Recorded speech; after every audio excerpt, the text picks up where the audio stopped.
I'm Fox 13 Evening News anchor Sabira Rayford. You're about to meet a woman who unapologetically made history her story. Chief Fabienne Brooks was the first Black woman to become a commissioned deputy at the King County Sheriff's Office. Her storied law enforcement career is decorated with firsts, but her resilience and dedication is what forged the path, making sure she wasn't the last. You ready?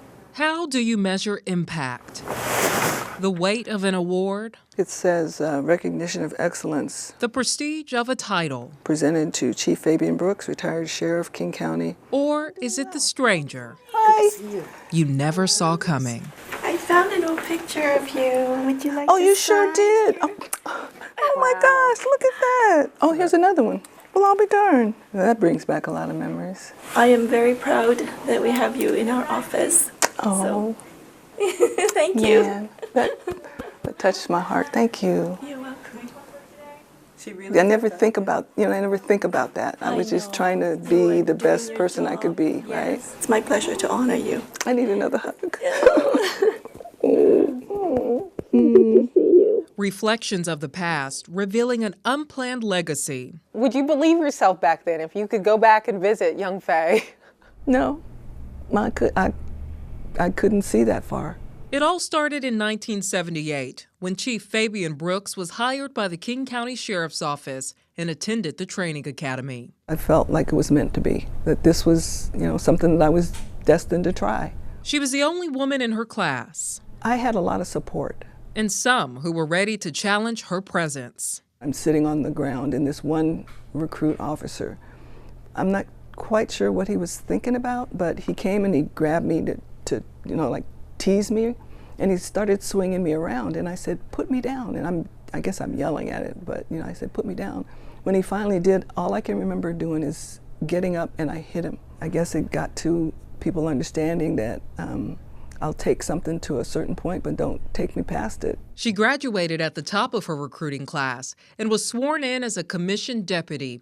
Years later, while helping with recruiting, is when she found out from a woman in personnel she had made history. I asked her, who was the first Black woman hired as a deputy for the sheriff's office? And she looked at me and she said, you. And I'm like, me? It was the first of many firsts to come. I was a rookie, then became a commissioned deputy, been a detective, media relations officer, I've been a sergeant, lieutenant, promoted to captain, appointed to major, then was appointed to chief of detectives, and then the first Black officer with the sheriff's office to attend the FBI Academy as well.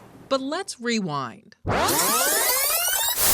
Tonight, we're taking you behind locked doors of the investigation's war room. To the 80s, one of the most pivotal points in her storied law enforcement career. During the detective era, I was with the Green River Task Force for a number of years. A task force formed around the Green River Killer, a man later identified as Gary Ridgway, who murdered and tortured at least 48 women between 1982 and 2001.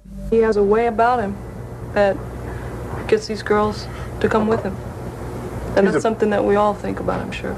Already working in the sex crimes unit, Chief Brooks was added to the task force after Marsha Chapman's body was discovered in August of 1982.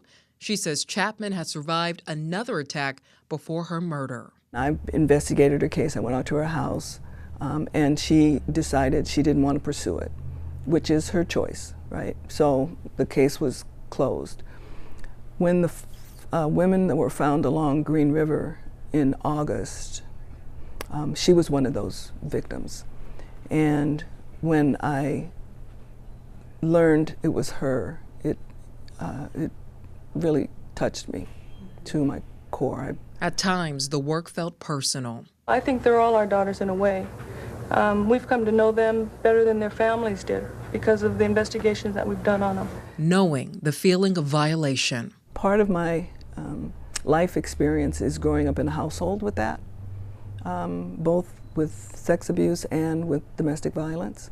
And I realized that I could talk with the perpetrator and get them to say what they did. Accountability. It helped me be the compassionate, kind person that I am because of what I've been through and what I've been able to forgive. turning the page on pain to help begin a new chapter for women in law enforcement. When I became sergeant in sex crimes, there was a process by which you filled vacancies as a detective moved on. And so there were two sergeants who had gone through and interviewed people and had a list. And then one of the sergeants got promoted and I came in as the new sergeant. And a vacancy came in. And the number one person on the list happened to be a black woman. And I had already worked with her, so I knew she was competent, qualified. She had lateraled over from another agency. So the other sergeant and I looked at the list and said, yeah, let's pick her. Well, the rumor came out that, well, the only reason why she got that job is because she's a friend of Faye's. And my response to that was, so you guys don't say that when you put in a white guy? A friend of, what's his name? So what difference does that make? She's competent. Hoisting a ladder through the glass ceiling she helped shatter. So, here we are.